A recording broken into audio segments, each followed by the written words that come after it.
This week, we got an email from a viewer who called the girl pepper sprayed by police a vile child. A vile child. She's 9 years old. She's a kid who in that moment was very emotional and pulling out whatever she's picked up along the way to try to mask her vulnerability, to protect herself. I have a 9-year-old son. When he feels hurt, he sometimes lashes out, trying to push that pain onto someone else. And we're working hard to teach him how to properly handle these emotions so he doesn't drag that default response into adulthood. And a lot of folks have. It's similar to how many carry childhood trauma throughout their lives. And I've learned that trauma can become cyclical, passed down generation to generation. It's just one of the larger issues I hope gets talked about as we move forward with this discussion of policing.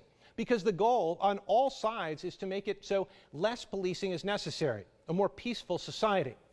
This should not distract from the very real and practical police reforms that are being proposed. I'm simply suggesting the inclusion of broader topics so perhaps we can reach broader change.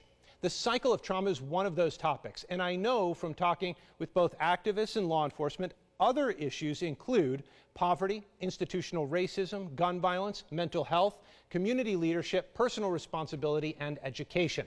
Now, some of the beliefs wrapped around those issues will conflict with one another, and tensions might rise. But how many times have you found true resolution to a problem only after a difficult conversation?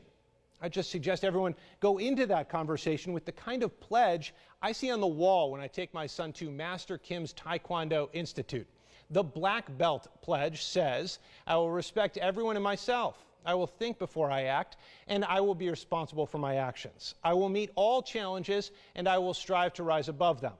Watching kids try to stay true to this pledge reminds me that all children can be guided, and all adults have a responsibility to try to be that guide. See you on Monday.